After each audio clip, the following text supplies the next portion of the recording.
Hello and welcome. It's Kylie Bertucci, Stampin' Up demonstrator in Australia. Thank you so much for being here today.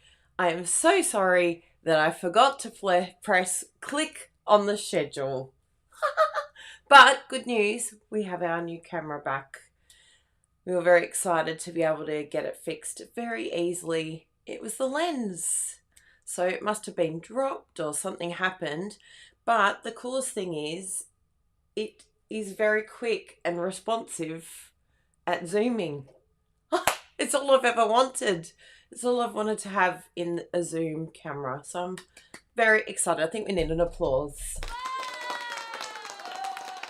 We're kicking goals this week, peeps. We're kicking goals.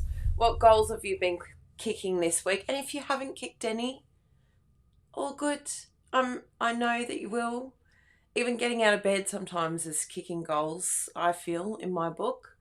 I think that deserves a big clap, a big high five for all of you. Good one. Self-high five. Say, yes, I got through today. I got up. And even if you just do something nice for someone for the day, or you just do something that brings you joy, whatever it is, you ate something yummy. That's the best. Hello, Bruno Bertucci from the other room. So we're going to be making our customer cards for the month of June. And we've had some orders come through already. And I want to be able to make those. Thank you, Monica. I think we got a couple yesterday. And I said to Bruno, did you send out an email yesterday? Because we're getting quite a few orders come through, which is very exciting. Oh, this is a good...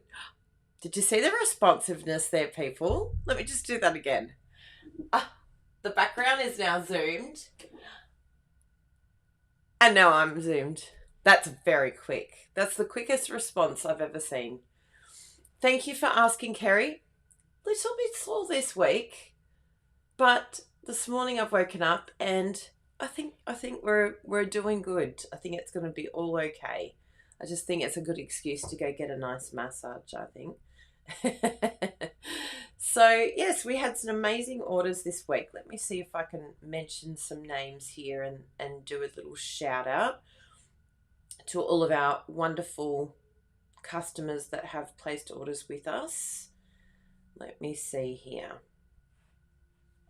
My phone is deciding that it just keeps glitching. I can't find anything in the search button. Oh my goodness, Helen got her TM7 yesterday. That's a bit exciting. It's very exciting. And in case some of you don't know what that is, it is an amazing cooking appliance that Bruno and I have. We have the TM6, but there's a brand new one. So I'm happy for all of you that don't have one because you can just go straight to the TM7. Yeah, I am testing it out. So yeah, for whatever reason, it's not opening. I don't know why. My search function is not working in my messages, and they're down. It's all weirdly downloaded. So maybe the internet. Hopefully the internet doesn't glitch today, but it's not looking very happy on my phone. I've noticed that with my technology lately. I've had to turn everything off and back on again, and it's doing very weird things. Anyway, we'll leave you alone. But thank you to all our beautiful customers. We're going to be making cards for you today and thanking you for all you've done. Now, a brand new video class bundle has just dropped. Boom. This is it. This is the one. So definitely check this out. Celebratory Sips. Amazing, amazing, amazing group. 12 projects, 12 videos, 12 classes, only $22. Or you can order with us and you get a freebie. You get it for free. Who doesn't love a freebie? So check that out. And Bruno talked about the online stamping retreat. Ta-da! It is coming up very quickly. So please, please, please make sure you go and register. I've got the link here for you to make sure that you go along to that one because you're all going to absolutely love it because it is amazing. Now, I know that it's going live over on Facebook, but I don't know if I can see any of the Facebook comments coming through. So if you're over on Facebook, hello to all of you over there. Just make a comment so that I can see that it's all okay, that you're here, that you're listening. Excellent. I hope Renee's looking forward to it. Fantastic. It's going to be such a fun day. And yeah, who got their pin? I got another new pin this week, actually. I haven't shown you this one, but I don't know where my Vesper's gone. I think Jessie might have stolen my other Vesper as well. Although I know Bruna was putting pins together for me yesterday, so maybe Bruna's got my Vesper in there. I know I do love the online stamping retreat too. If you're after a bit of a challenge, if you want to really step up your card making fun fold techniques, then please don't miss this event. Even if you're new to stamping or you're not a Stampin' Up, like into Stampin' Up at all, doesn't matter who you craft with, please come along. You're going to absolutely love it and learn some incredible things. Good, it's working good on Facebook. I love it. Chop it. So we are going to get into... Are your pins at the post office? How exciting. We're going to get into our crafting, and big thank you to all of those who purchase our video class bundles. We've got the new subscription that's starting next month. So please look out for the subscription. That means you get 1 month for free, and then you get all of the tutorials for the entire 6 months. We do them in 6-month blocks, and we find that it really helps with all the brand new products. So we base it on a suite that's from new catalogs or online exclusives. And yeah, it just really helps give you support, helps you see how you can use products, maybe gives you ideas of what products you want to purchase. So that will help. And Bruno said, our duo project is one of my favorite projects I've made in a long time. You are going to be so shocked. I know Bruno brings out some pretty challenging, pretty challenging cards. However, our duo project looks really challenging, but it's amazingly simple. So you will not believe it. You'll be like, what? How? What? That's all you did? And it's so much fun to decorate, and you're going to absolutely love it. And I love my solo as well. We've got some great cards. Sometimes I'd like quickly put it together because there's always something going on. And I'm like, I like it, but you know, I'm like, oh, this is a bit overwhelming, or it's not something like I go to again. But these ones here that I've made, both the duo and my solo and Bruno's solo, I will be making them over and over again. And they're great for scrapbookers as well, if you want like a little brag book type thing. So yeah, you're going to love them. I think you'll be super impressed. So yes, make sure you join up to Online Stamping Retreat. Do not miss that event. It's coming up next week. Next Sunday for us, next Saturday for, it would be next Saturday for the US. Saturday? No, we're ahead. I think we're early Sunday morning. Maybe they're just a bit later Sunday night. But usually they're 12 hours different. So, but anyway, have a look at the time zones. Don't listen to me. Yeah, this is the time zones. US, Canada, Europe, you're on the 14th. Australia, New Zealand, you're on the 15th. That's when you're on Kylie. So that's when it is. Next week. Very good. Good. Brenda can check to make sure that that's correct. I'm like, I thought we were always ahead. I thought Australia was the first one ahead. Why is this one? Oh, we're in the future. That's why. We're in the future. Yes. That's the way that we're ahead. Hi, everybody. Hi, Bruno Bertucci. I was confusing myself with time zones again. Oh, here we go. Let's do down facing camera. Well, look at that. It zooms. Not zoomed. It's in focus. Maybe if you put it right next to the camera and see what it does. Let's see how long it takes to zoom in. Oh my goodness, this camera is amazing. This is all I've ever wanted, Bruno. How is That is it? amazing. That is amazing. Yay! So I think Sometimes I we have felt about 10 left. 10. So get the pin, people. Only 10 to go. Now, what I noticed this morning is that it had the display, so we'll have to find the Oh, yes. setting to turn it off forever Completely. and ever and ever. Amen. Good. Good. Hi, everybody. Good morning. No, I won't leave it in there. I understand. He knows it'll go missing. So because seems to be zooming pretty quickly and efficiently, I'm putting my head in here. I'm going to be like, "Hi everyone," while I craft along. I feel like it is the most amazing pin, isn't it? I agree, Helen. Hello, Patricia. So this is what we're going to be making together today. Da-da! Look at this, people. How fun is this? I feel like the lighting's a little bit bright. Let's turn that down a little bit. Let's calm you down so that we can actually see the white. So we're going to do some beautiful embossing there and this is all the Celebratory sips, which is using the same products that I've used in the video class bundle. Marsha Bessica, hi. I love seeing you on here. Please go and follow Marsha's YouTube, everyone. She's amazing. So we're going to be doing a little bit of embossing and a bit of fussy cutting. I know. I've got some here already in lined up, ready to be lunch chopped with the snippies. Now, if you don't want to use snips, that's okay. There's a lot of different options that you can do because there's dies here. This is our customer card for the month. Isn't that cool? So nice and simple, but I think it's really effective because it hasn't got too many layers. It's really good. So you've got all these ones here, and there's quite a few of these. So I'll show you what I've done already. I'll show you what I've loved and chopped because we all love it, chop it.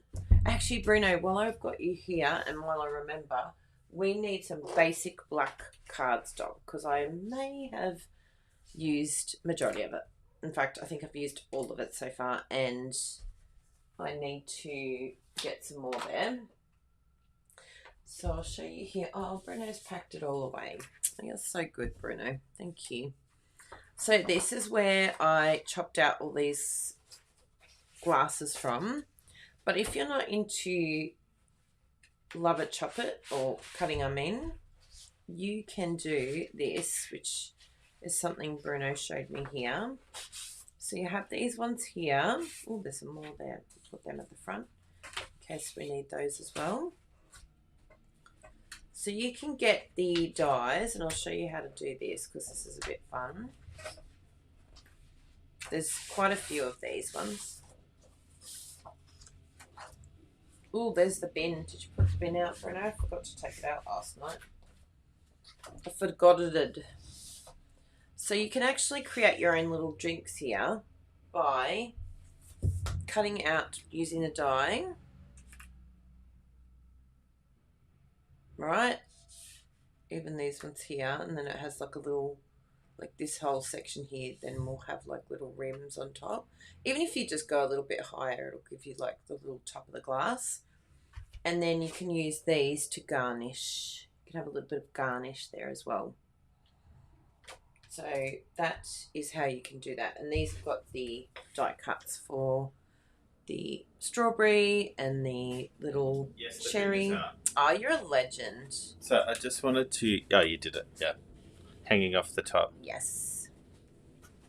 That one there. So annoying being delayed. Is there fruit at the front door? Sorry? Is there some fruit at the front door?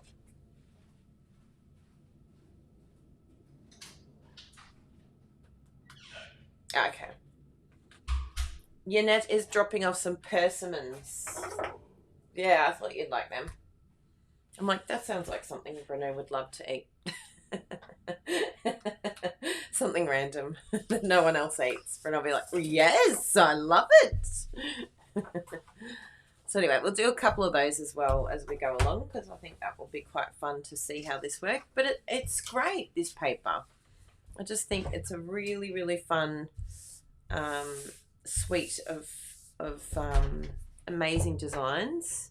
So what we'll do, I'll just do a couple of these and we can finish it from where to go. Bruno was very good. He's like, why do you feel like you need to do all of the cards? Just maybe do a few. I think that's a very good piece of advice, because, you know, we've got places to be, don't we, all of you? But I want to be able to show you some easy love it, chop it that any of us can do. So if you're new to card making and it's the first time looking at our channel, yeah, this is just one of the best ways to cost effectively make cards, and that's using our amazing designer series paper that I've chopped down. And if you live, well, anywhere in the world, you can purchase our card template tutorial, and the card template tutorial will help you to see how easy it is to chop things like the paper or the card stock, and just get creative confidence with your cutting, because I think that's the one thing when I first started crafting was just trying to figure out all the measurements, and I kept sort of chopping, and then I chopped too much or not enough, and it was very frustrating for me, the whole chopping thing. So definitely go and check out Persimmon. Definitely go and check out the card template tutorial. I'll put a link up. That is a persimmon. It's almost like, they say it's like a cantaloupe slash, it looks like a tomato. It's like soft. It looks like a tomato. It's, I can't even describe the inside. But it is very soft, and it's like a cantaloupe slash. I really like this card. Yes, you've done very well. I love these. I partially designed that one. I partially designed it, and then I was like, Bruno, help! I can't figure out the layout. And I was moving when she was talking about this. No, she had already done all the pieces. Yeah. I don't know if you talked about this, but you could do a collection of a smallie and a biggie. Did you talk about that? No, I didn't. And I just want to move this. The images, it looks a bit strange on the... Oh, where it's sitting with a little dibby... It's locked, I think. Oh, that's what's happening. I'm like, why are you not moving? Like that? You want it down there? Or the text you can move, but that's fine. Oh, I thought I was being so smart having the text there. Oh. But it's true. And the Zoom is going really well. Is it? Oh, good. Cool. As you were. Yay. It does zoom very quickly. That's good. As you were. Anyway, we'll do a couple more. Even though I've got the same ones, I think it'd be nice to do a few more. Actually, I'll do this one here, because I've got a few of these that I've designed. And maybe we can do one that's the other side, because it is quite cute, isn't it? Because I did have, and I'll show you what I did for my blog hop yesterday. It's a little bit different. I had one idea, and I don't know, it just wasn't feeling it on the paper, and I'll show you why.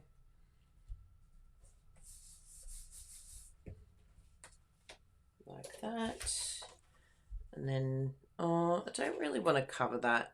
I love that, but I really love that more. So I'm just going to do another one of those.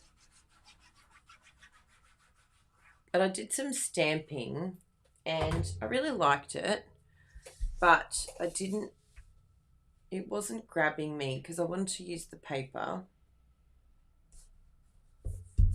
And this is what I came up with here. And I just didn't like how busy it was with that paper. Like, it was really good on plain paper. Let me show you on this one here. It looks really good. and this is the one that I used yesterday. So like that, it looked fantastic on there. And even this one here, it looks so good. So yeah, having the too many patterns like on top of each other just didn't work. But that's another idea that you could do too. That's just using the stamps from this stamp set. And this was my project that I did for the blog hop. It's over on my blog. And I love that. I just think it was so much fun to colour. I actually used a lot of the brand new ink colours for this one. So Timid Tiger, that's Lemon Lolly, strawberry. What's the strawberry one? I've forgotten the name of it. Strawberry Slush. I think it's something like that. Lemon Lime Twist. Yeah, even a little bit of the Highland Heather. So it's really fun, and I love the holographic resin dots on here too. So I've just laid it. I did, again, my card template tutorial, if you have that one. The layer I used was the Azure Afternoon and Highland Heather. That's that one there. And then the background is the usual Poppy Parade, and then Gorgeous Grape for the base. So if you have the card templates, they're the measurements for you. I think I have the card template somewhere here, but I'll put up the link for you if you don't have that tutorial and you want to. It's kind of like, the best way to explain it is it's a translator, like a measurement translator, so that, because not all countries have the same measurements, so it can help you to translate. Say if you live in Australia, if someone does American sizes, it can help you understand how to make that into Australian or anywhere but the US and UK and Canada, those sizes. And it also helps you with like a real life sketch, because you can cut it out and kind of have like a real life, like, how is this size going to look on my card? And then you'll know, like my one, the measurements on the back, because I don't want to confuse you all, you've got different measurements, but you can just pop yours on the front with the name, and you don't have to have the colors. Like I've done it in each color and named them, but you could just have the measurement if you wanted to. So don't get confused and think, oh my goodness, what should I? It's just so that it's got a name. But yeah, it's a real life sketch. Or you can even just keep it on the piece of paper. Like I have the piece of paper always free here with the measurements on it, and then I'll know what to do next. Like it has imperial letter, and then it has all of the measurements on each side. So then I can get, yeah, all of the information I need straight away, and that helps me work out what sizing I'm doing. So hopefully that helps you. And if you don't have it already, you need it in your life. Card temp. Yeah, that's the one. I need to update that one. So good. But yeah, there's just a few little other ideas for you that might give you some creative inspiration, because you're my inspiration, right? So I'm going to cut quite a few of the basic white layer, which, as I said, was the Highland Heather side. No, it's not Highland Heather, it's the Azure Afternoon. So I'll get some basic white as well. Do a bit of choppy. Where's my basic white? You're so basic. Get some of that. And we also need my embossing folder, which I can actually use the mini skem for, which is exciting. So I'm going to cut that. And I think that's all we need. I've got my embossing here next to me, so all is good. All is happy in the world.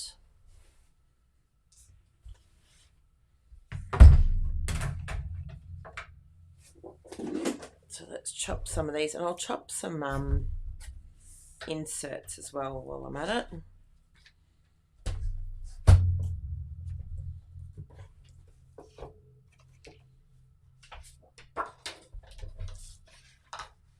Yeah, another really cool thing that these templates do.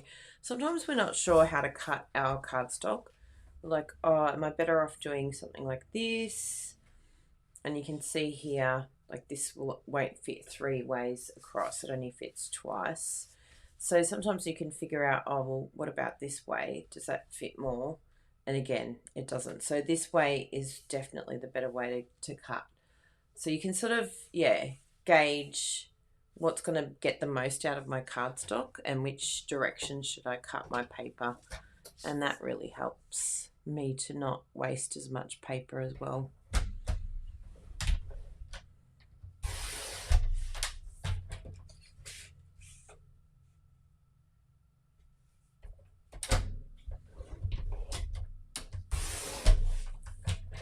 Oh, it might actually do 3 ways, which would be very good. Yay! Perfect. Even better.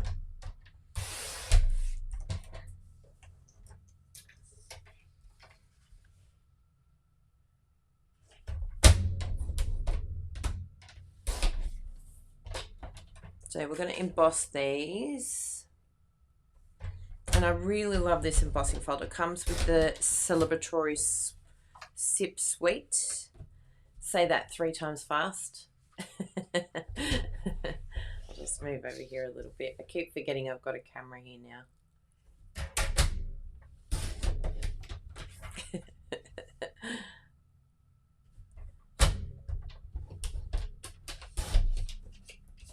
Keep those little scrap bits because I'm sure you'll be able to use them for something along the way.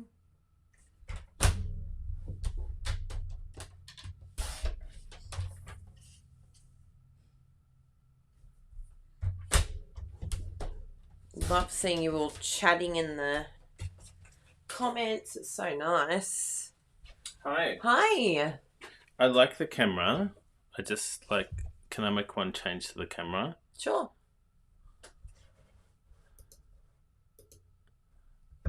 Let's go there. Ooh. That's a good idea. It just, because sometimes... you'll catch up in your ear, but I was like, oh yeah, I forgot I have a camera here. And so I was half in, half out. How do you move it? You got to unlock it again. So it's not locked. Yeah. Down, not front. Of course. Yeah. Oh, that's good. Because when you're sort of moving, it's like half your head. Yeah. Or I could do... Just talk among yourselves, everyone. I'll do some chopping here. A squircle. Squircle. No, that's not the one.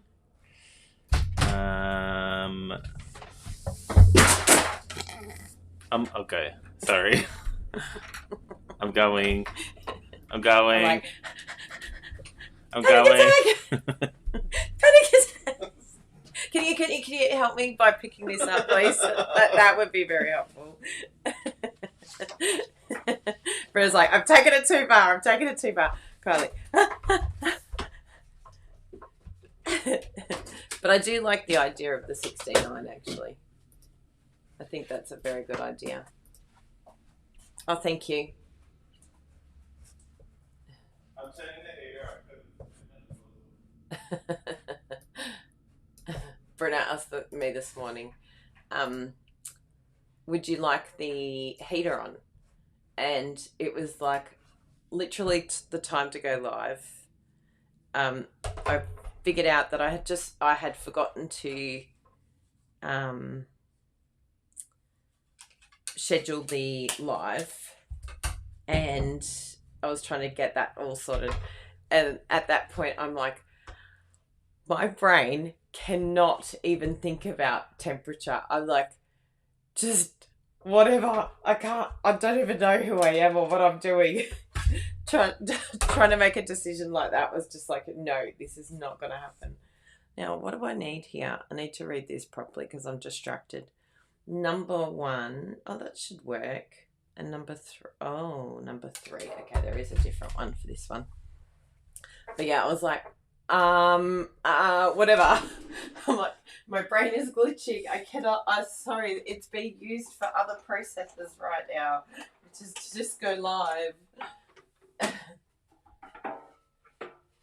No, it's not in there. Ooh, I think I might have found it, everyone. Yay, I have. I love it when I put things back, which doesn't happen all the time, but there we go. Gotcha.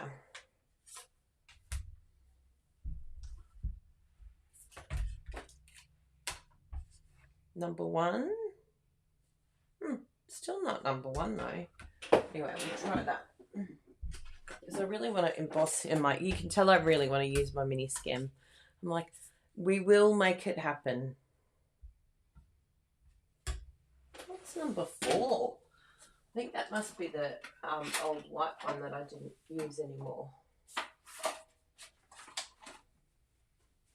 Who even knows? I hear you. No, that's number 1. Oh, that's these two. Found you both. I knew we'd get there in the end. So it's those two. Number 4 and number 1. I don't know. Oh, that's for dyes. Number 2 and number 1. Okay. Yes. We've done it, everyone.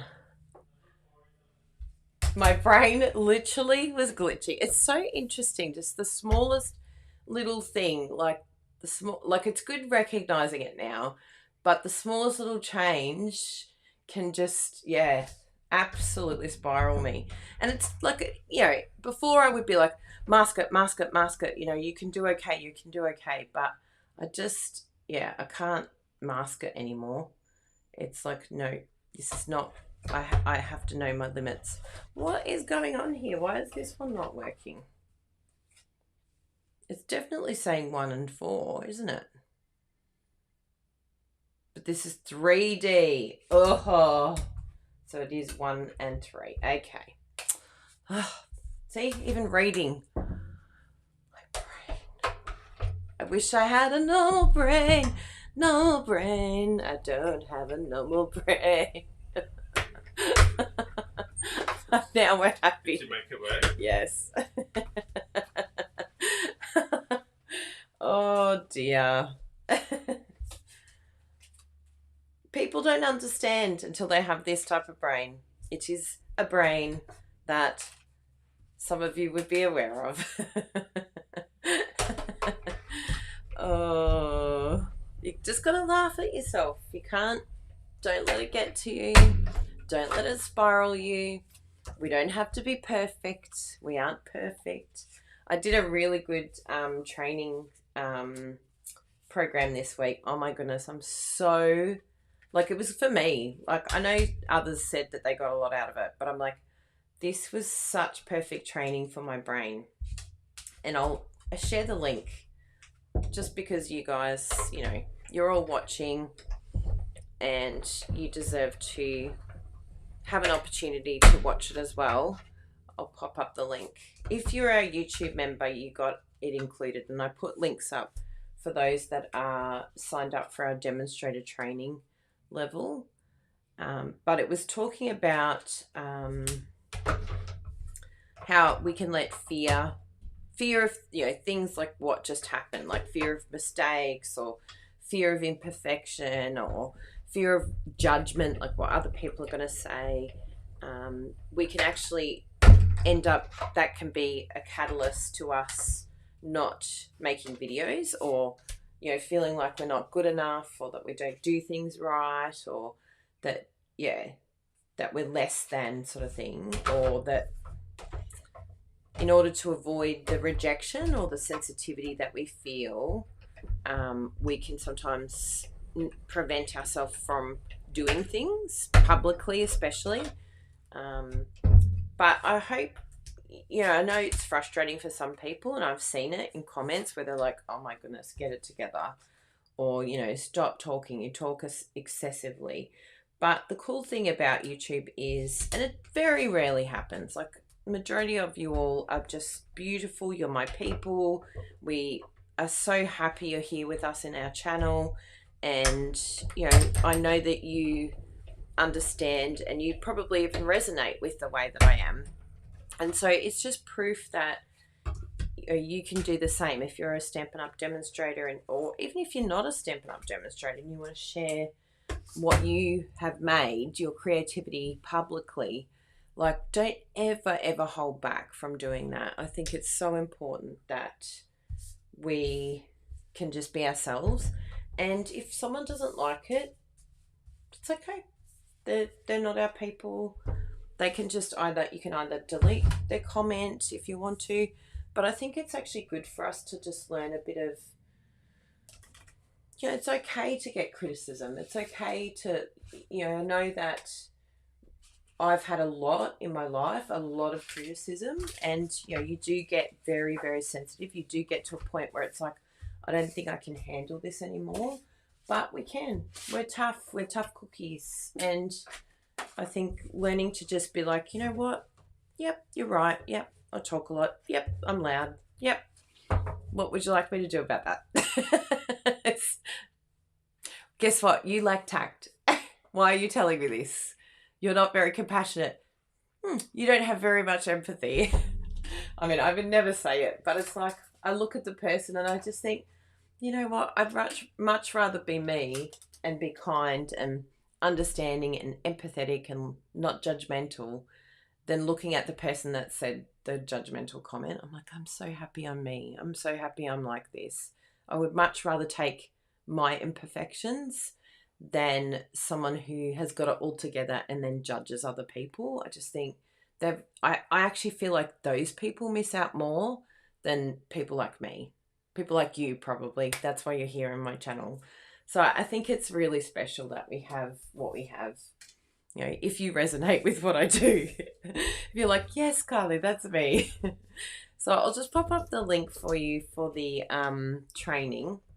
And even if you aren't a Stampin' Up! Demonstrator, like maybe you work with another business, there could be all sorts of different reasons that this training could actually really help you.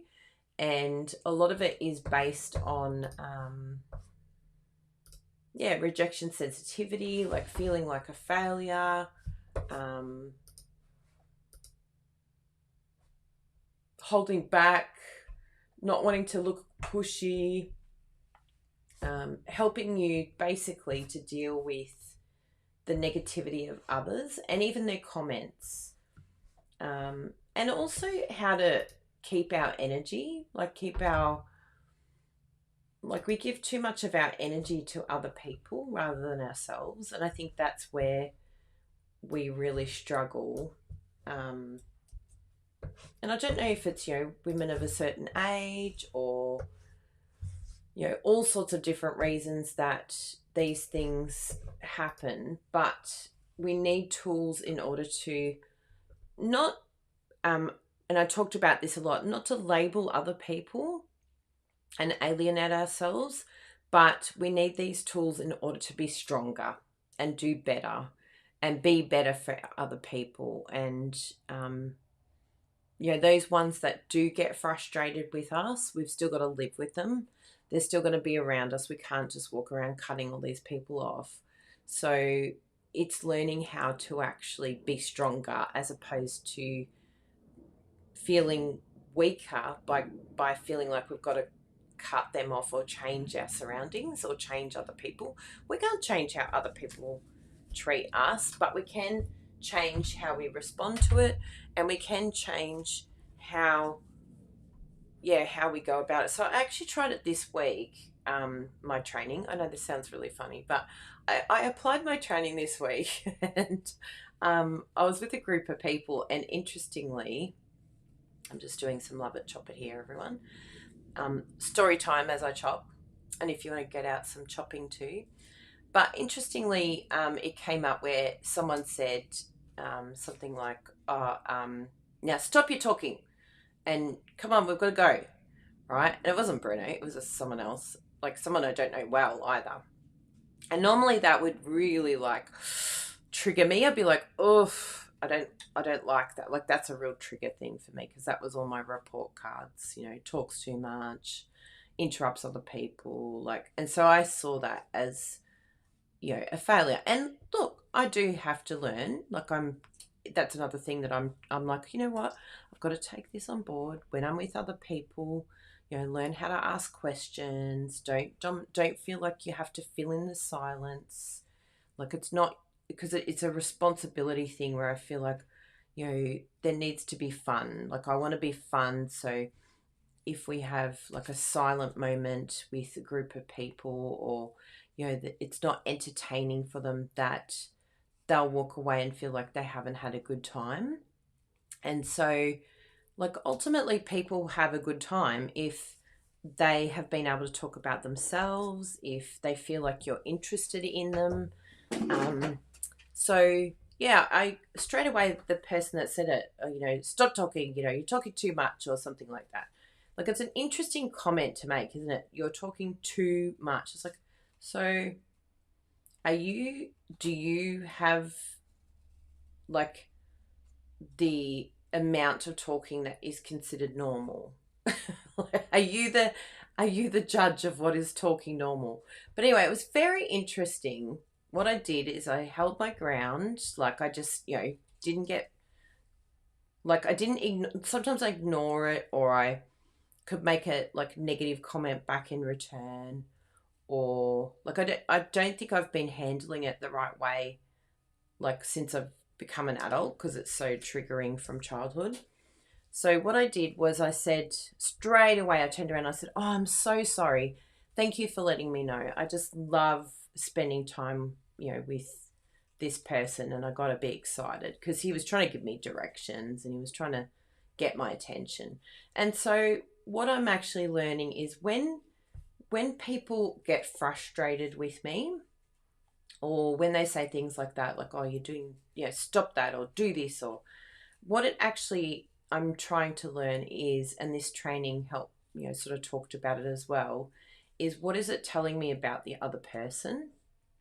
And it's not that, and someone said it there too, Nicole, yes, I wish people were kind and compassionate, because we don't know what people are dealing with. But interestingly, is when someone says to me, "You talk too much," or "You do this," or "You do this," or "You do that," what I have to do is actually be compassionate to them, because I have in the past seen it as, they lack empathy, they are rude, they are this, they are this, and I label them, right? They're toxic, or they're, so making this all about themselves. But at the end of the day, they need compassion too. Like, why was that said? Oh, it was said because I was talking and interrupting what needed to be done.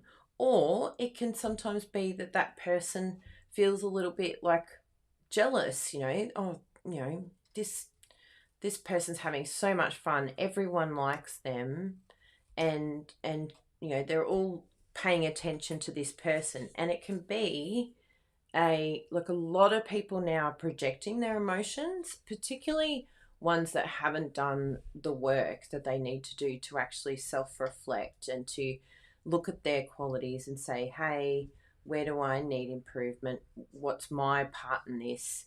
Am I being accountable? Do I say sorry?" And if people are like that, right, it doesn't mean they're wicked. It just means that they're not emotionally mature, right? It doesn't necessarily mean, like, even narcissism, even if they are a narcissist, like, everyone's talking about narcissists, even if they're toxic, even if they're a narcissist, right? They're all about them. It's based on fragile ego. It's based on insecurity.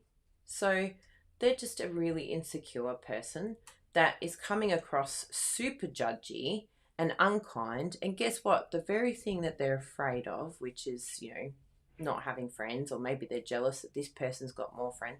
Well, they're definitely not gonna get any friends being like that. Like, people are not attracted to people like that are judgy and, are telling you off all the time, or, lacking empathy, or having tactless comments. Well, they're going to have a really lonely life and lonely existence. So I tested something this week, and I'd love you to test it. And if you want more information on this, it's all in my training. But I tested it by just turning around and going, "Oh, I'm so sorry. Yes, that's true. I was talking a lot because I really enjoy spending time with this person, but I'm really sorry I wasn't listening. What were you saying?" And I straight away just gave this person, and it feels really hard because it's the last thing you want to do. You're like, the last thing I want to do is give this person that's just been rude to me any attention whatsoever. Like, my whole body just was like, "Mm." But it was crazy how well it worked. Like, that person said nothing negative to me, or what I perceived as negative, or a slight on my personality or the way that I talk. They were kind to me for the rest of the morning. And so I think by being kind in return and being compassionate in the same way that we want compassion and empathy, by us stepping up and doing that for someone and going, okay, what is this telling me about this person? Oh, this is telling me that maybe they feel disrespected. Maybe they feel unheard. Maybe they are frustrated that they don't have friends, and you've suddenly got all these people talking to you and hovering around you and enjoying your company and laughing, and people don't laugh around them. People repel them. People don't want to be near them. People don't hug them because they're not the type of person that you can even hug. They're just not warm people, right? So imagine how many hang-ups you would have and how like toxic and angry you'd be if you lived with that every day.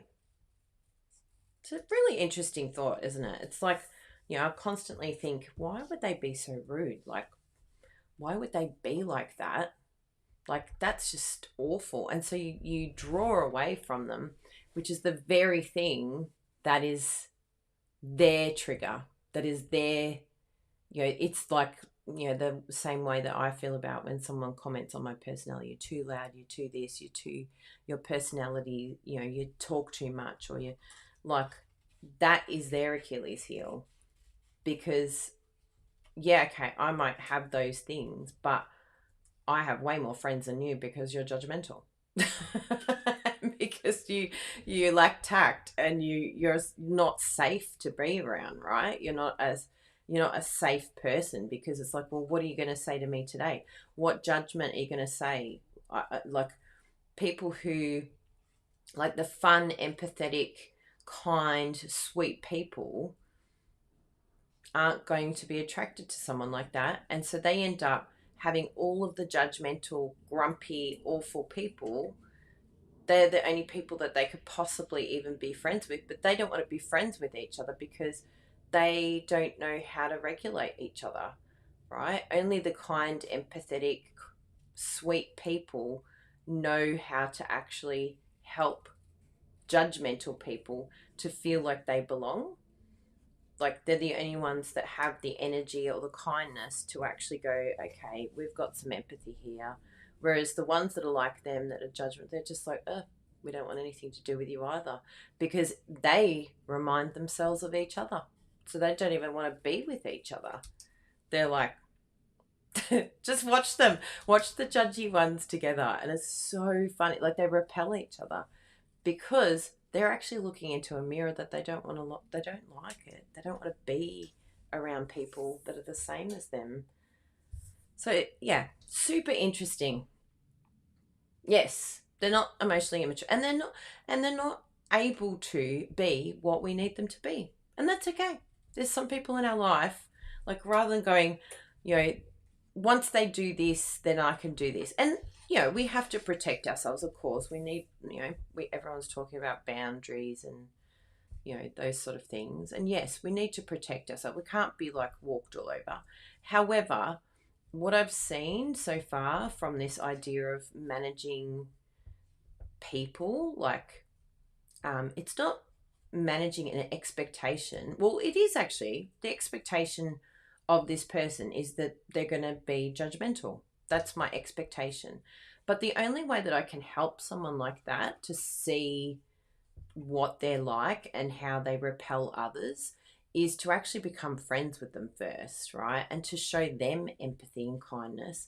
And the only way that I can make a difference in their life and help them be better, to be more emotionally mature, to correct them, to, readjust their thinking on things, is to show them empathy and kindness. Because if I'm not close to people like that, and I think that if we remove those type of people from our lives, like anyone that triggers us, anyone that makes us feel uncomfortable, well, I think we actually stop growing too. Like, where's our growth? Like, who do we think we are that we don't need refinement, or that we don't need to be more emotionally mature? Like, are we being emotionally immature by going, well, I don't like what that person says, so, I'm going to cut them off. That, to me, screams emotionally immature. That, to me, is like a bit like schoolyard behavior. You're not my friend anymore, Melissa, because you're not my friend because you're mean. You're a bully. Like, we're just all little toddlers walking around thinking that we're right, everyone else is wrong, and you have to come to my party. If you want to come to my party, then you have to be nice to me. It's so funny. And I love this. I will definitely show people grace, but one thing I do not do anymore is apologize when it's not necessary.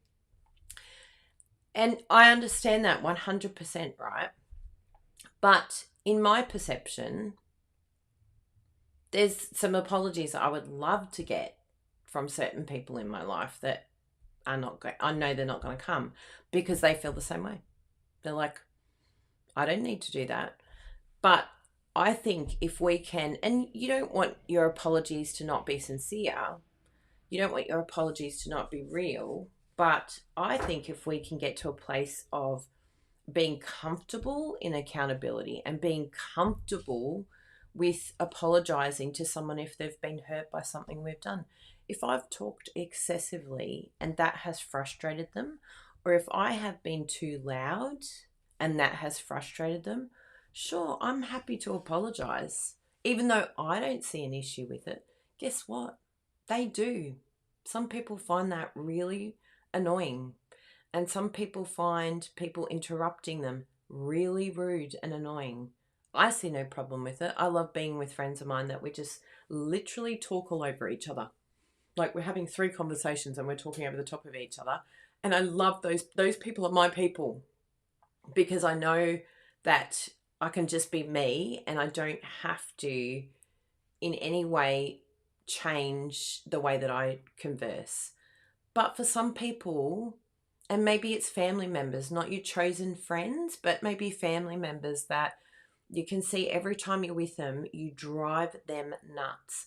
And it could be just something as simple as that. You know what? When I'm around that person, I love them. I wish they could change for me. I wish they could adapt to me. But guess what?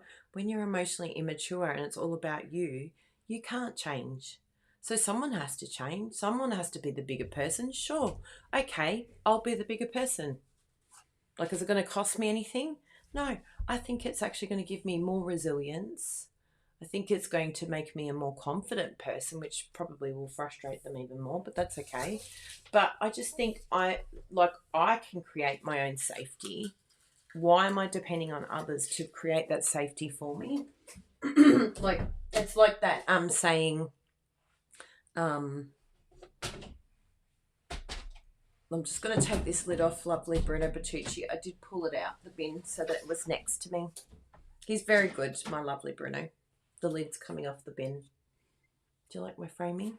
But yes, it's like saying, if I have the perfect situation, and I think that's probably the biggest thing that's happening in the world right now. Everyone wants to control their outside. The thing that they can't control is the thing they're trying to control. And you can't control other people. You can't control your outside circumstances. You can't control what's going to, like, whether your day goes bad or not. Like, I know it sounds terrible, but I'm almost in expectation that something could happen every day. And if you can get to a point where you're strong enough to go, okay, that happened. Oh, had an accident. All right, let's just do what we need to do to get this done. Am I sad? Yes, I'm sad. Am I angry? Yes, I'm angry. But I've got to find ways to not allow difficult things to derail me, because if it derails my entire day or it derails my entire week, like what sort of a life is that? And that will be my life almost every day. If I let things derail me, then I don't get to have joy in my life anymore. I don't get to, because everyone and everything around me is just highly triggering.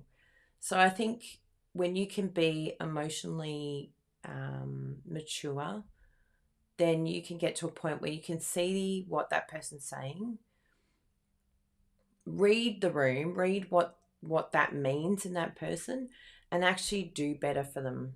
And I think we need more people doing that than people going, yeah, you're rude. Like we just label them, and they could be labeling us. You're loud, you're rude, you interrupt me, you're rude, you lack manners, you were late. That's rude. You disrespected me because you were late. Everyone has their own little thing that they get a bee in their bonnet and they feel frustrated by, but someone has to be the bigger person, or the whole of society is derailing because we're pointing all the fingers at everyone else. So it's tough to try. I'm telling you, try it this week. But it's really hard to do when you're like, I want to say something here, but how about I just pause and just try and be like, just play on your phone, try and be silent. Even if there's silence, just sit in it. You don't have to control the narrative here. You don't have to control the story here. Like, just be curious and see, like when you're in a group setting, what happens when you don't say something? What happens when you ask questions? What happens when you become more observant? What happens when you watch what people say to you? What do you learn from them? What are you learning about their behavior? What does it tell you? And 9 times out of 10, majority of behavior tells you that there's deep fear, insecurity, shame, guilt. And like, I feel sad for people living in that type of situation. If I can help them to not feel that anymore, then I would love to do that for them. Sure, I can do that for you. I know you can't do that for me. That's okay. I've got friends that can.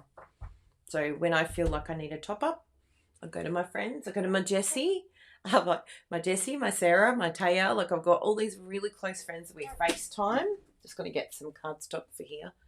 We FaceTime and we have an awesome time, and we can purge freely about the frustrations of other people that, have just done things. But then I get perspective.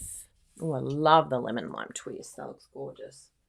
Then I get perspective to enable me to go back out there on the battle lines and not get as offended as I used to. Well, that's the goal. Like, of course, it's going to be a massive work in progress, and there's going to be times where I will emotionally just not be able to handle it, and that's okay, because then I can just, like, something that I've started doing, and I know this sounds crazy because I'm almost 50, but I have started going running. Well, it's more like a light jog, but I am working up to being able to run. My hips are very sore this morning, but I would like to start running, because I said to Bruno, the only way that I can cope with the way the world is at the moment is to either crash and burn or get stronger. And I'd much rather choose to be stronger. I want to be strong, and I want to be able to be there for people that are struggling with these deep, awful, negative emotions in their lives every day. And everyone's struggling. Everyone's sad.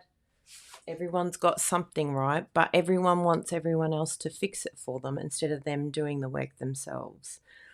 So for me, being kind to people like that isn't about, well, it is for me, it's to manage personalities and to make it easier, because when people feel elevated, when people feel safe, oh, hello, hi, I'm not used to there being a camera here, but when people feel safe, they're more likely to be kinder to you, and they're more likely to be a better version of themselves than they would if you repel them. Like, they can feel that repelling. They can feel that you're distant from them, but they don't know what to do to fix it, because they're not emotionally mature enough to know how to fix it. But if I can get to a point where I show love and compassion and kindness to this person, eventually I could actually be in a position where I go, oh, you know, when you say things like, oh, you talk too much or you're too loud, I am working on it. Thank you so much for letting me know. But it also hurts me because it's a criticism against my personality. So, you know, it's just letting them know, and maybe that will help them be more aware of how, like, they need to treat you. Like, to me, that's setting boundaries. And they may not change, they may not get it, but does that mean I cut them off? I don't think that that's the answer, and I know that's happening with a lot of people. I know I've done it myself. I've been like, and sometimes we need time out. We're like, I just need time out to regroup and to get myself strong enough to handle certain situations. But the cutoff, I think, is actually evidence that we're emotionally immature ourselves, and that we're not dealing with our stuff the way that we should deal with it. And I think that that has consequences in the long run.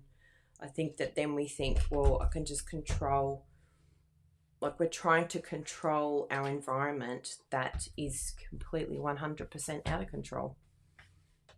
We can't control anything anymore. It's absolutely out of control. Well and truly. So I think that it's really important that we, rather than try and control our environment, that we try and figure out how we can control ourselves and our emotions. And so, you know, getting the tools, you know, when you feel yourself getting triggered by something, like, you know, something Bria and I have been sort of saying lately to each other is, okay, we've got to use our words. We've got to, like, instead of getting passive aggressive or, you know, chucking something or being aggro or, you know, storming around the house or being, you know, going into silent treatment, like, you know, that's really toddler. That's so toddler. So now it's like, you know, the same as we would with children. Use your words. You tell me. You use your words, okay? And that's what I say to myself, because obviously if you say that to someone else, that would not be good. They'd be like, excuse me. What are you telling me to do right now? But it's like, Kylie, how about you use your words here? What are you feeling right now? Like, instead of doing a little meltdown and a little bit of a pity party here, or, you know, involving someone else in your pity party, like, what are we doing? We're actually projecting our emotions onto someone else because we want them to somehow emotionally soothe us or support us or help us. That's actually giving our power to someone else. That's not anyone else's job. That's actually our job. That's our responsibility to go, okay, I didn't like that tone, or I didn't like what happened there. And we can say, everything okay? Are you all right? Do you need some, like, rather than, like, melt down, maybe the other person does need support. Maybe the other person is feeling frustrated and they're doing the same thing. They're just like, they're not adulting. They're not processing their emotions the way that we should. And a lot of us weren't taught how to do that as children. We weren't taught how to process our emotion. We weren't taught how to deal with anger. We weren't taught, you know, how to deal with guilt and fear and shame. And, like, we've got to actually face them and go, I'm feeling really vulnerable right now and really out of control, and I need Do you think you can be a bit of safety for me right now? Because I'm not coping, like I'm feeling really overwhelmed with my emotions. And, you know, if someone doesn't catch you, if they're not able to do that for you, like if they just spaz out, that's okay too. Go, okay, no problem. You know, they're not able to do that. So you'll figure out like a point where certain people just aren't able to do that, even when you ask them, can you do this for me? And that's okay. So go find someone who can. Go out with some girlfriends or find someone who can do that for you until that person that you're supporting and that you're building up, until they're able to do that for you as well. And that's, to me, that feels so exciting and so, I don't know, just feel like a big shift on my energy levels. The fact that I'm getting a bit emotional about it, but the fact that I'm even able to start running or trying to run at the age of almost 50, to me, just shows how much energy this is actually giving back to me. Because I didn't have the energy to do that. I didn't have the energy because I was so in my head all the time, thinking about how terrible everyone was being to me. And that just was sapping the life out of me. I had nothing left in the tank for me. Ooh, crushed curry could be very nice. I went for, I was going to do lemon lolly actually. I've got another scrappy piece here. But yes, give it a try and see if you see a difference in your friends and family when you try to see it from their point of view rather than your own.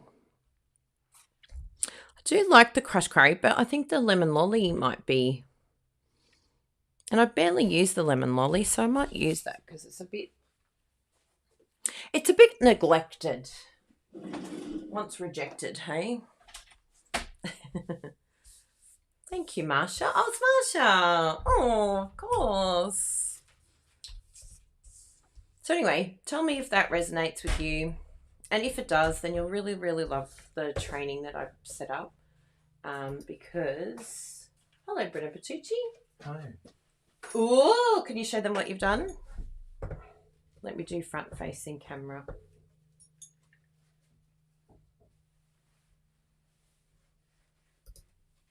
That's so cool. Cool. Do you mind showing them? Yeah.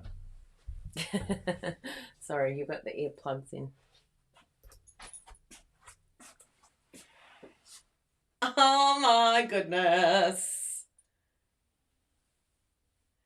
So what is this, Bruno? Just pins. I love it. Chop it. Maybe Bruno might be able to source some for you. And how much would it be to post to people, Bruno? Too much. Too much. Oh, Postage is ridiculous. Postage is cruel. It's not worth doing anything, but it's very cool. Love it, love it, love it. Let me go down again. Whee!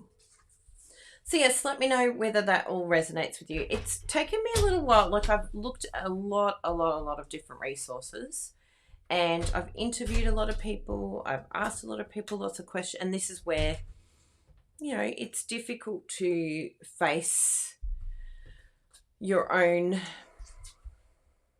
imperfections. Very, very easy to look at the imperfections of others and say, well, it's their problem. They're this, they're rude, it's them. But I think what is happening is everyone is doing the same thing. Everyone, everywhere, including married couples, including good friends, including family members. They're just blaming each other. And no one is stepping up and saying, hey, you know what? I'd like to do better. I'd like to do better for this family. I would like to be the one that helps to unify it. I would like to be the glue. And even if it hurts, I think especially with family, because we have like an expectation that our family are going to treat us a certain way, and that's not the case, especially now in the times that we're living in. I think more than ever, a lot of the messaging out there is very selfish, very self-centered, very very one-sided. And you know, some go to ChatGPT and they ask for advice on how they should deal with something. Now, I won't stamp that just yet. Won't stick that just yet. Oh my goodness, I love it. I love this so much. Yeah, they go to ChatGPT, and ChatGPT will only tell you what you want to hear. It's a mirror of you. It's basically just like, it's pulling out great information, but I don't know if I've ever seen ChatGPT say something like, that wasn't a very good idea. You weren't looking at it from the other person's point of view, or that is true what you've said, but it also lacks humility, because right now you're making it all about you. Like, is ChatGPT going to help us grow and be better? I don't think it. I think it will placate us. I think it will vindicate us. I think all of us are walking around wanting vindication, which, who are we to be vindicated? Like, really? Do I think I'm that important? Like, we talk about narcissism and ego. I think that if we're walking around thinking, I've got to be proven that I'm right, then are we making ourselves our own little sovereigns, our own little, like, do we have to vindicate ourselves? Like, I think that's the biggest problem. We all think we're something when we're not.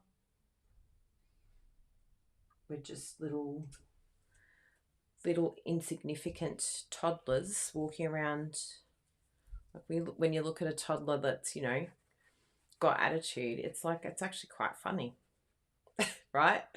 Yeah, when they're like, and we laugh at it, but we're like, oh my goodness, that kid is going to be crazy, right? But we laugh at it when they've got like this little attitude and they're telling their mum and dad what to do. But, we're no different. We're like adults walking around going, we're no different. Who do we think we are? Like, we're here today, gone tomorrow. Can you try it very like, oh, yes, I can. No, it's not too late, Brennan. Never too late. And I would love that. I actually did think that last night. I'll do some sponge daubers because they're really fun. I've got to update this, like lots of things that I need to update around here because it's like the old colours, but man, it's handy having them in this. Just wish Stamp Up had the clear cases still, but they probably got rid of them because of postage. But I do wish they had it.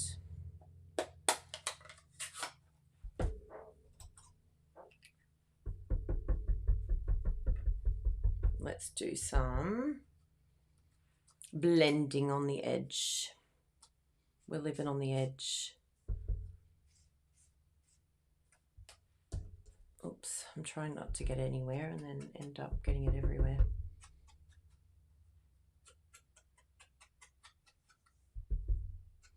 And what this does, it just gives it, you know how on the computer when you're doing a graphic, I don't know how many of you have done graphics before, but you can see with my profile pic, like see the picture with me, we've added like a little bit of a shadow behind the picture. Like if I show you here. Hello, Brenda Bertucci. Ah. Remember how I was talking about blending? Yeah. I was actually talking about that one. Oh, stuck down. Yes. But I could do it on there too. Like very easily. Do you mind grabbing something that would be good for on there? But yes, that would look really good. I think that one there, the thin one. Good call, Brenda Bertucci. I'll just test this on a bit of scratch paper.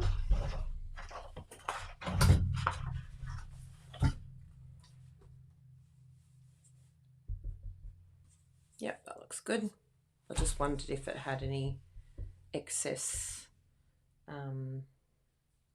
ink on it. So what I'll do is, and it's okay if it goes wrong, okay? I'm giving myself permission that I can just stick it back on if it's no good, okay?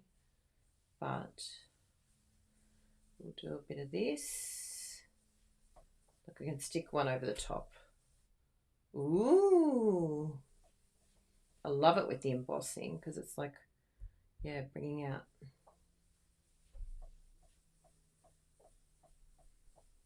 It's a little bit of glue here, but that's okay because that's where we can put our, oh, that's because yes, that's right, because I stuck it down. But that's all right, that'll be covered.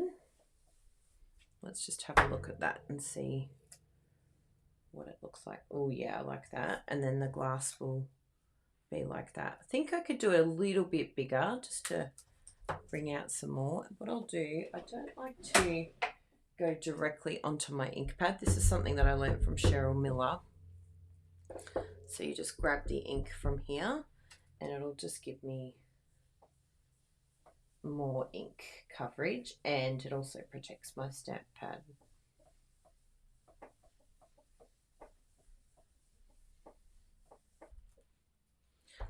Let's have a look at that.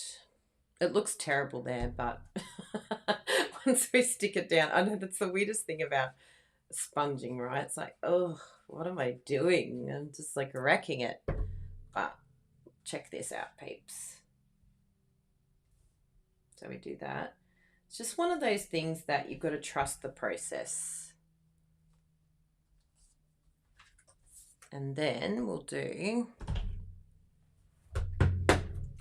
where's my dimensionals? Where are the dimensionales? There they are. You guys were over here somewhere, having a party.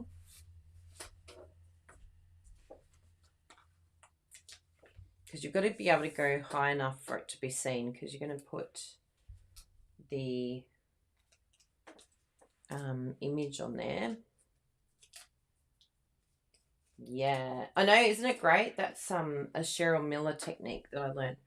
We did an event together, and it gives you more like a more solid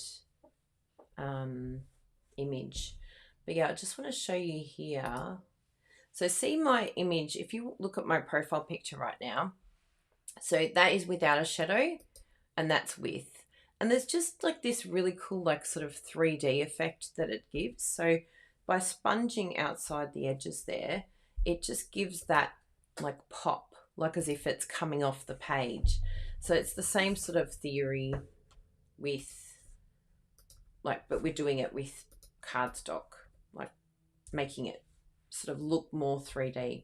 Now I did put a little bit of glue there, so we'll see if I can take that off. And if you don't have one of these erasers, you can use a clear stamp. I know, craziness, right? Look, that came off. Yay! So there you go. So we'll do a few of those. I really like that idea, Bruno, of doing the sponging behind. And yeah, I think that our customers will love that. I'll even I won't be able to do it on every customer card, so I'm sorry to our beautiful customers that might miss out, unless I think Bruno did get 2 of these, but we'll put some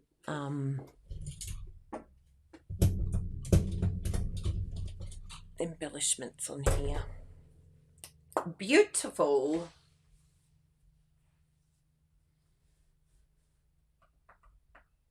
We'll do big one.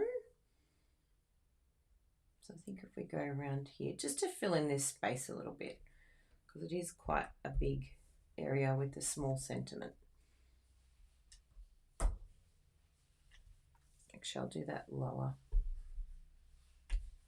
Don't you love this? Thank you, Dina Rekow. She uses the sticky one, and I love it. It's my favourite. Bruno likes to use the pointy one for his. Oh my goodness. Do you love it? I really love it. We'll do a few more while we're chatting. And yeah, give me your thoughts on what we were talking about, because I think it's a very interesting deep dive. And I do talk about it in my training about Mel Robbins. I think that has helped me get perspective on a lot of things too. Yeah, her book was excellent. And I'm still partway through it, but I just love that I just think it's really important to always learn, but learning, you can get into a trap where you learn from the point of view of vindicating yourself or telling yourself that you're somehow right, as opposed to learning from the point of view of being better and stronger and gaining back your confidence, or gaining back, like, confidence doesn't come from putting other people down. Feeling better about yourself doesn't come from making someone else feel bad about themselves. Like, that's not true. Like, it might in that moment make you feel like you've got superiority or power, because it's like, well, I'm the one doing the right thing here, or I'm the better person here. So it might give us a moment of feeling in control, or a moment of feeling that we're better than the other person, but then we've lost that relationship, or we've lost that person because of our own, like, we don't have that closeness with that person anymore because our feelings came first. And in order to feel better about ourselves, we've had to throw someone else under the bus and hurt them so that we can deal with, instead of dealing with our own emotions.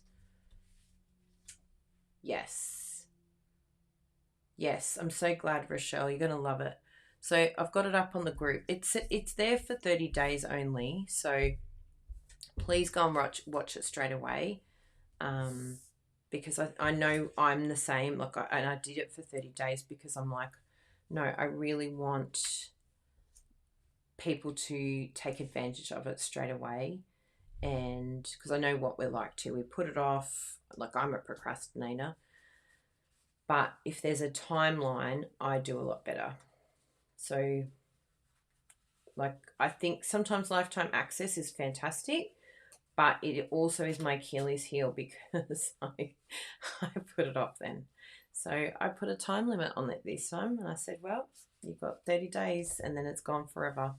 And I think it's really good to do that, because it's a little, kindly kick up the butt to be like, well, you got to go watch it, you got to go do it, you got to take advantage of it, well, because it'll be gone. I think I'm going to do a darker colour, just one that I think the Blackberry Bliss actually will look, yes, that looks amazing. And even though this doesn't have any,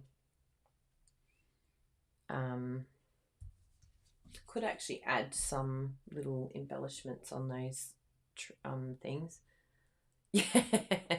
Yeah. And that's why I thought, this training definitely are people that are like me, that resonate with my qualities and my feelings. And so I know that that's, usually the traits, like, we have certain traits about us that are a telltale sign of our personality. Like, if we're a people pleaser, we're a sensitive person. Maybe we have time blindness, and usually most creative people, we have like a certain type of personality. And I think the reason why we're attracted to craft and card making is because of a lot of the things like that we need something that grounds us and makes us feel accomplished. But that also includes usually procrastination or perfectionism. And in the group, I've added a few things about tools for perfectionism, because that's another thing that can hold us back from being the best version of ourselves. So just getting the tools. I think it's really important to face some of this stuff. Like, we can keep shoveling it down and blame other people and, not deal with our stuff. And I think that that's majority of the way that people are dealing with things now, and it's not healthy. It's not going to get us to where we want to be. Squashing other people to make yourself feel bigger is not going to get us where we need to be. Trying to control other people, what they say and do, is not going to get us where we need to be. It's like we're trying to curate a environment for ourselves that we feel safe in. It's coming from a good place, but in doing so, we could be, alienating family or friends or hurting other people unintentionally, all in the name of us feeling safe and controlling situations that are not ours to control. So no, that's not you should not be bothering about that, because that's not a you thing. I think the next question I will ask myself is, is this a me thing or is this a someone else thing? In every situation, like, is this what's just happened here? Is this my responsibility or is this their responsibility? And constantly reminding myself, basically, to mind my own business. Like, Kyla, that is not a you thing. You don't need to tell people what to do there. That is not up to you to do that. That what's in your control? What should you be doing? So I think maybe there's just a level of safety in helping others, or helping others to see their own imperfections but then not dealing with yours, or helping people to not face pain, like protecting others. When you see someone in pain, you want to protect them, but I think ultimately that comes down to us not facing ours. Yes, I'm always wanting to be perfect when I make card. Yeah, perfectionism, I think it sounds terrible, but I probably did struggle with perfectionism when I was younger and constantly tried to be the best. But because it was such a struggle for me, I just got to a point where I gave up on that dream of being perfect. Like, I'm constantly always trying to better myself. I can definitely see that can be a sign of perfectionism as well. Like, nothing's ever good enough, or I'm constantly trying to do the next thing or chase the next thing, and Bruno's pointed it out to me. She's like, why can't you just be happy doing what you're doing? Like, you've done really well. Like, why does there have to be next? Why does there have to be more? And maybe that is a form of, like, perfectionism, like that I've got to prove my worth through what I do. Like, if I stay the same, then somehow will I be irrelevant? Or, is that me being lazy? Like, am I avoiding, some of those emotions that make me feel inadequate by never actually being happy with what I've done?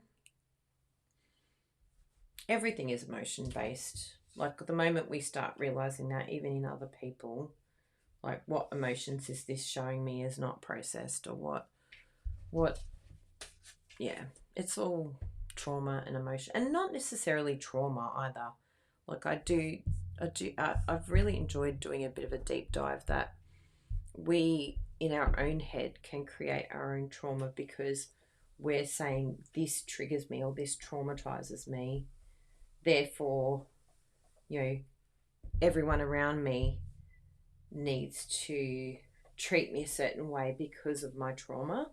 Like, again, are we just, are we giving away our energy and saying, like, this is an excuse for my lack of accountability, really? Like, we want accountability in others because we're like, well, I'm traumatized, so you need to be accountable and know that you should be treating me a certain way. But the truth is, we're not being accountable. we're putting our stuff onto someone else, expecting them to be our savior. When it's not, it doesn't belong to them to do that. It's not their job. That's a me job. That's something I have to do.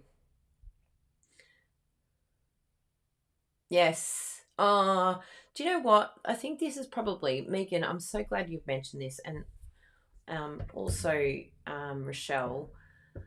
I think that a lot of us hold back from doing so much because of fear of judgment. But it's like, how many beautiful people out there are missing out on receiving love and receiving kindness. And even if someone did judge our cards and say, oh, that's not my style of card. Like, who's going to say that when they've been given a random act of kindness card?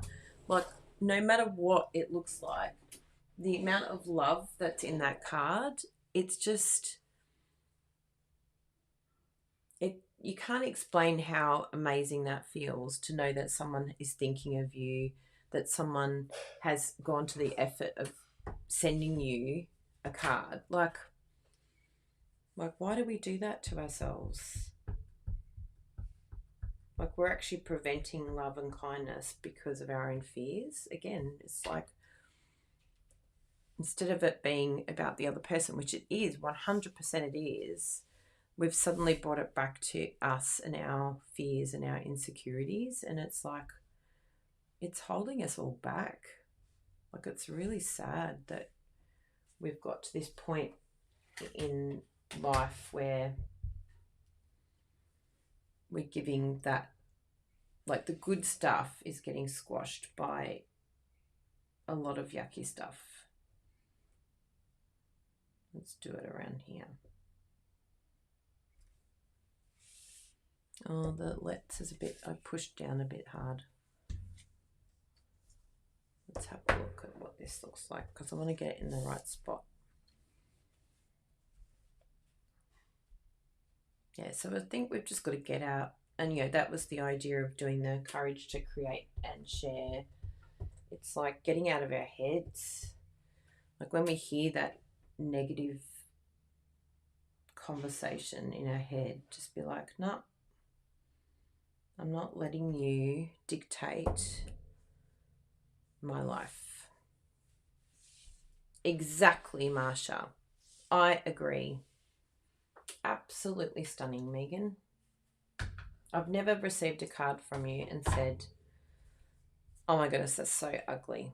If I did, like, what is that? You know what I mean? What does that say about me? It's like, yeah. I just don't think the type of people that we are as crafters. There are some people out there, of course, that can be negative, but again, it all just comes back to jealousy or envy or fear or guilt. So when we have compassion as opposed to hurt, when we can look at what it teaches us as opposed to feeling defensive, I think it's a really exciting place to start growing from and improving in.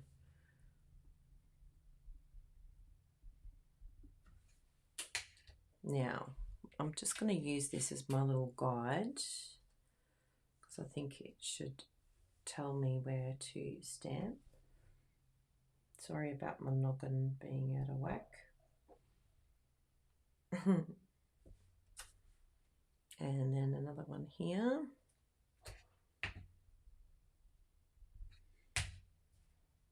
So it was just so awesome. Like, the timing of having Jessie here was so good. And we had an awesome time together. Like, Really, really beautiful.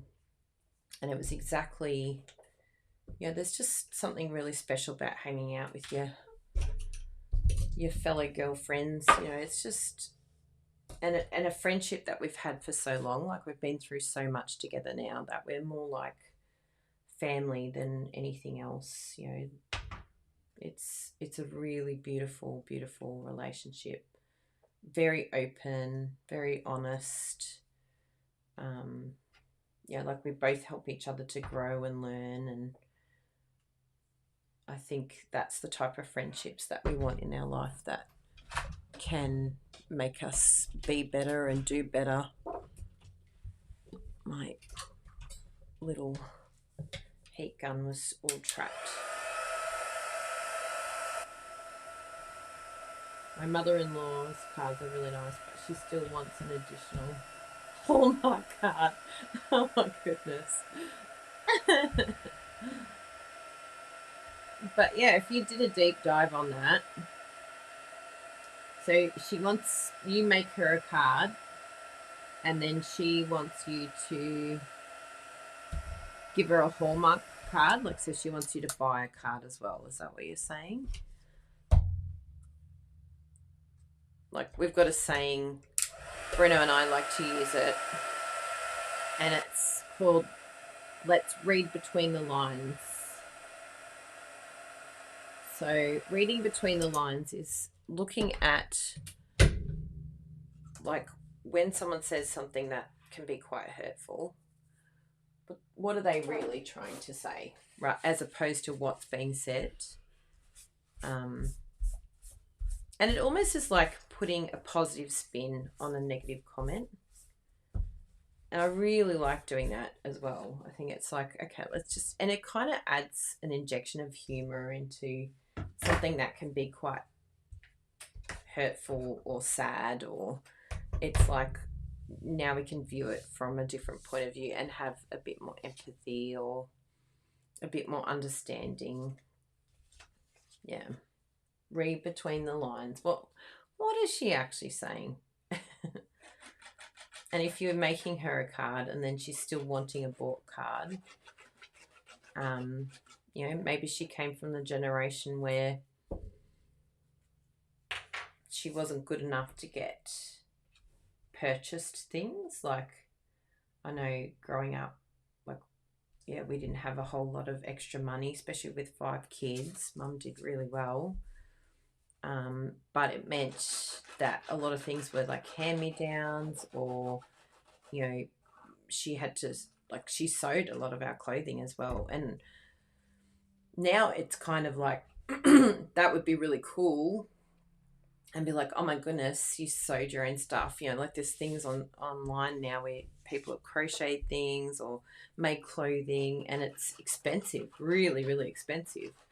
But back then it was survival. It's like, no, you can't go to the shops and get, the kids at school have got brand name stuff, and I'm making you a dress, for your year 12, dance, so that she can save money. And you get it. You understand why they had to do that back then. But then there's like this, like, I think I remember even some of Bruno's family, we've got given some secondhand things, and it really offended Bruno's family. They were like, do they think that you're poor? Do they think that can you not afford to get, like, that clothing? We can buy it for you. Like, it was almost like an offensive thing, whereas we were looking at it going, oh, how cool is all this stuff? Like, it's so cool not to throw it out, and how amazing to reuse, upcycle, and, all the things that we think are cool now is very different from the lens of ones that are a little bit older. They're like, no, we can afford that now. We don't have to do hand-me-downs now, or we don't have to be someone's charity. Yeah. Yep. Mum's sewed her clothes. Yep. Yes, and I think it's so ridiculous. Interesting. So I think it's like doing a bit of a deep dive as to, like, why she feels that way. Like, And it could be that, yeah, maybe she needs to understand, like maybe sitting down and doing a craft class with her, or doing a little craft session with her might help her to appreciate the time and effort, and that the card itself is a gift, because you've put a lot of love and kindness into it. And I think people who maybe haven't done crafting before, they don't have the appreciation that we do, because we know how much effort we go into, we know how much love we put into our cards. But someone who isn't a crafter wouldn't fully understand what goes into it. Like, it's not just a case of money. I'm actually giving you time, energy, love, and communicating basically. That's hurtful. I didn't leave enough space on this one. It would have been good a little bit further over here. Maybe we can do it because I do want to do a double one. So what I'll do is, rather than rip it off, just do this. That one there. Honestly, I just ignore it. Yeah, like I think there's just always a way to, like, how, like, it's not just like, oh, I'm gonna get, because like I've spoken to friends and family like over the years, and recently I spoke to a family member.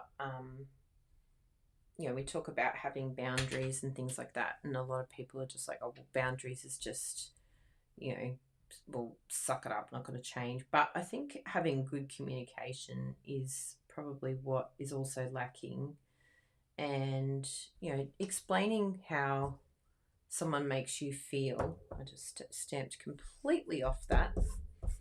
Explaining how it makes you feel, or even like educating them on, looking at it from the other side,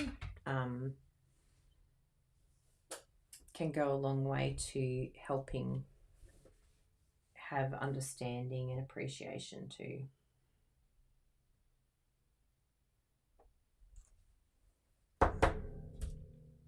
Like helping them see it from your point. And look, she may not even like it then, she still might have something to say. And who knows, it could be that she wanted craft supplies when she was a little girl and she couldn't afford any of that, and she's projecting her jealousy or her envy, and that's her way of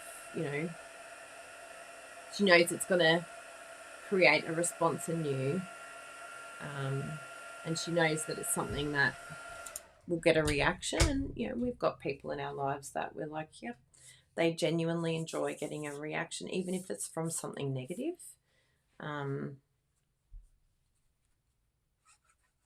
I've never quite understood why people would do that, but again, it's just emotional. Like, I suppose in a way it's like emotional blackmail, isn't it? It's like, well, if I make you feel a feeling and then you lose the plot, then I've got the upper hand. now you feel like bad and guilty because you've gone against who you are as a person. And that somehow, I don't know what it does, makes them feel vindicated, like another form of vindication, which is a bit sicko, but I think that's just how, like, again, people who haven't processed their emotions properly, this is what they do. It's like, I'm going to project this onto you, and now this isn't my problem. This is a you problem. Oh my goodness, I love these. It's a good idea to craft with her when she visits. She never crafts anything. That's great. I'm so happy about that, Kerry. Maybe it is a case of just teaching her. I'll give her one of Bruno's hard fun folds. That's your own form of torture for your mother-in-law. I really love that. That actually made me laugh out loud. Yes, they feel like they have power. And look, at the end of the day, they do. If we respond to it in the wrong way, they do. So that's the key, right? It's like us not responding and just going, just have a little laugh to yourself. And they'll keep trying. Like, it's the old saying, if people can't control you, then they'll control how others view you. So then they just move on to manipulating how other people view you. Let them do it. Yep, sure. You want to do that? No problem. Go right ahead. But, they're still lonely and they're still feeling sad and they're still having to deal with that brain of theirs. I really feel for people like that now. I have more compassion now. Let me move this little profile picture out of the way for a moment. I think I can actually... No, I've got to unlock it. Ta-da! So what do we think, peeps? I'll put some of these amazing gems on these ones as well. Love, love, love. I love that we've been able to craft and solve all of our problems as well. You're welcome.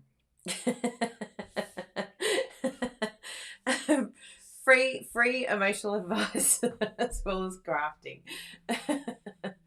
And just to protect myself, none of what I've said is anything medical. I'm not medically trained. I'm not a psychologist. I'm not a psychiatrist. So do not hold me responsible for anything I've said or done on this channel, but it's just my mere musings for myself personally. What you do with it is entirely up to you.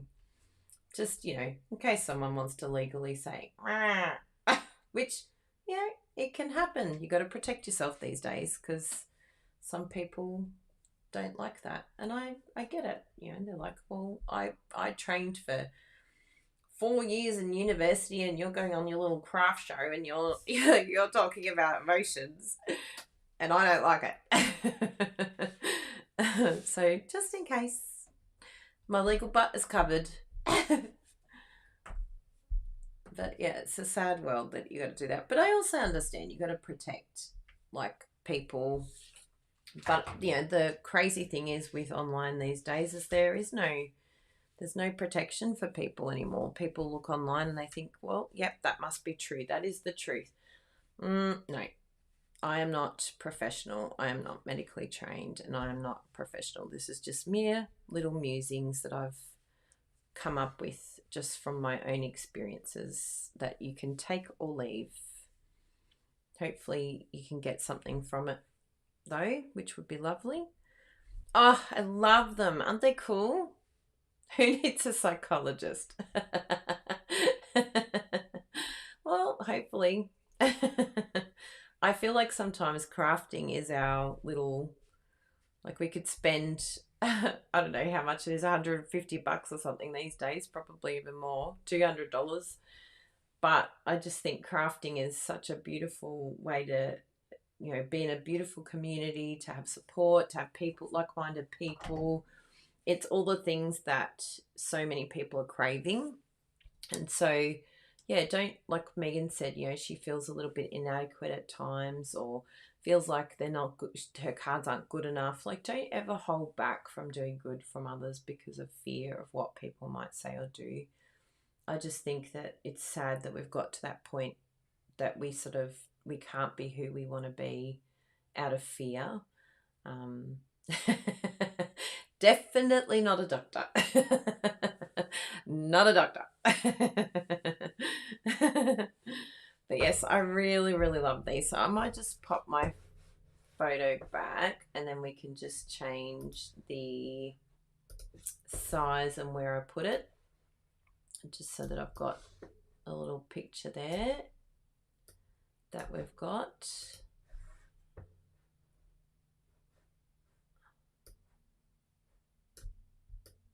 Oh, that's not changing. That's okay. We can do that.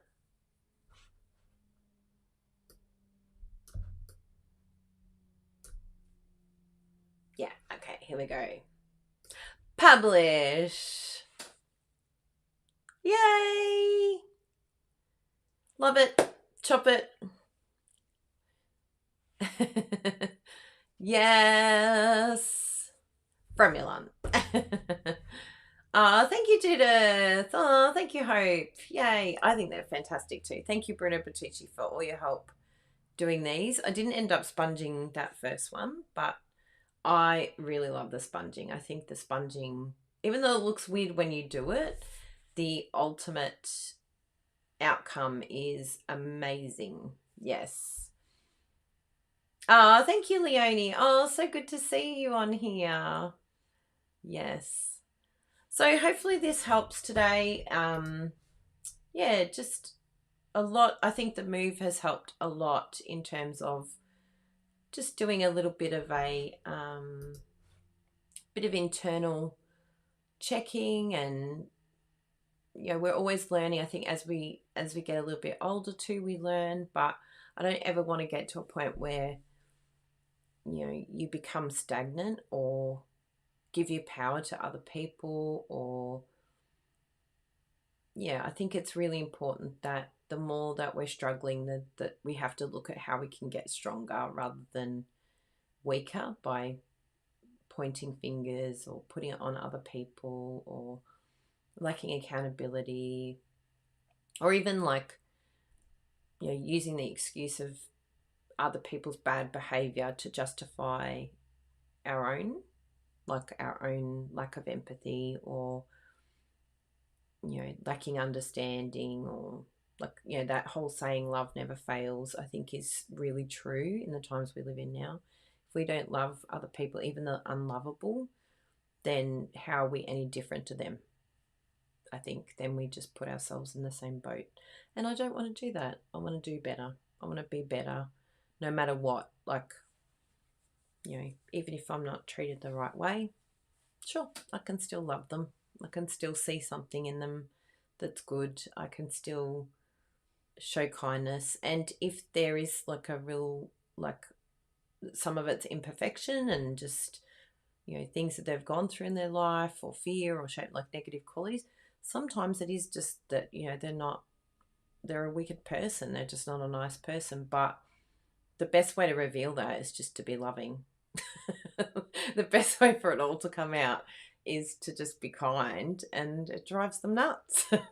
Because if they have bad intention, then they want you to make them feel better by being bad. Well, that's on them. And if you're kind in return, then you've taken all their power away, which to me that's really empowering. That being loving is actually strength. Being loving to someone unlovable, that's true strength. Yeah.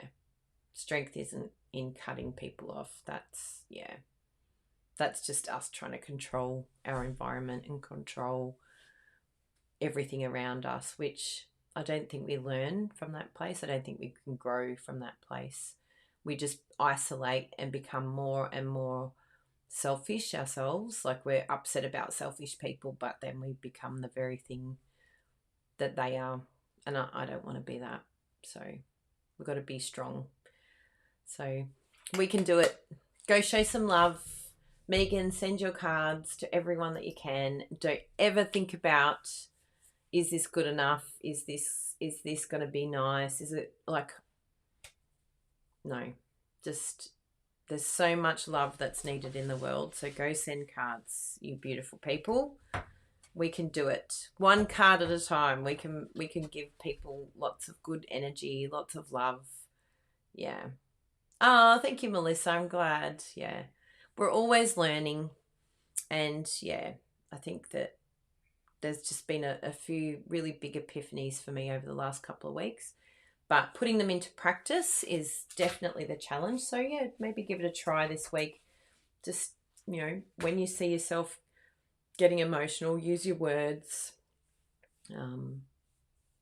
When you can see you're trying to micromanage someone else or tell someone what to do, you know, there's nothing wrong in saying, here's a suggestion, what do you think of this? But yeah, I think correcting people, or it's a really big thing that I need to work on, is not sort of micromanaging or thinking my way is the only way to do things. So yeah, 8 racks hopefully go out on the weekend. Yay! And yes, we'll put up some names today because it's June, isn't it? Yes. Yeah, we'll have some new random acts of kindness names that we put up. If you're not in our random act of kindness group, I'll just pop that link up. It's a free Facebook group that you can be part of. So jump on there. And then we've also got our Love It Chop It group as well. I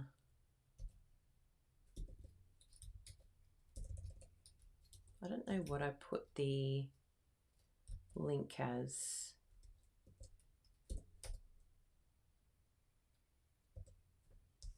I'll just do that and that should work. So that's, I'll put here, Love It, Chop It. And that way you can join, because you got to try and join a newsletter for Love It, Chop It. And that's to help you chop your paper. Chop it. Like this paper here. Oh my goodness, people. I'm loving this new lens. Look, it zooms. This is all I've ever wanted. I want to cry right now. I want to cry. Yes. See, we get there in the end. Progress, not perfection. It won't happen overnight, but it will happen. So thank you so much for being here. Thank you so much for your support of our channel, shopping with us, purchasing our video class bundle, being part of our online stamping retreat. Thank you so much. We really, really love you all. You're our peeps and we appreciate you so much. And I'm so sorry if people don't treat you the way that you would like to be treated. I am so sorry. Like, from my heart. But we can't expect the people that hurt us to heal us. I will repeat that. We can't expect the people that hurt us to heal us. They can't do it because they need healing themselves. So I'm really sad, but please know I see you. I understand your pain. I understand the things that you've gone through. It's not fair. It's not just, it's not right, but I know that you're bigger and stronger than all of it. I know that you're the most amazing human being. Don't let anyone squash your amazingness. And find your people. Find the people that can help you to deal with the other people that hurt you. You know, find those people that are going to hear you and love you and appreciate you and just adore you. They're out there, those people. You know, come to the Stampin' Up events, you'll find your people. And some people may not be your people, but we can still love them. We can still have compassion for them. We can still be kind. And who knows, our actions might rub off on them. They might do better. Just do better, all right? So big hugs to you all. I see you and I understand, and I'm so sorry that you're going through such a tough time. But hang in there, okay? Oh, I think something's arrived. Is there something here, Bruno? There's fruit, but also flour. Oh! Can you bring it in and have? I brought you a bag of flour. Oh, that's very sweet. See, we find our people. Ah, I love it. And it's your brand. It's my brand. See, we find our people, and that's what you got to focus on. You got to focus on all these beautiful people in the world. So we've got persimmons and pears. Oh, and pears as and well. And fruit starting with P. Oh, look at this. See? You find your people. These are the people we've got to focus on. Persimmon and pear. What can I make with the pears? Oh, I could do got a really nice chocolate tart. Maybe I can make them a chocolate tart. But I want to, I've actually got a loaf of bread, so I might drop it off to the person that dropped that off. They're a beautiful Eritrean family. And yeah, they're so, so beautiful. They bought me a tray of eggs last week. So I've got some Portuguese bread that I made. Actually, do you want to grab the Portuguese bread, Bruno? And for all of you beautiful members that are out there, the YouTube members, I'm going to jump on and go live. If you want to join that, we could.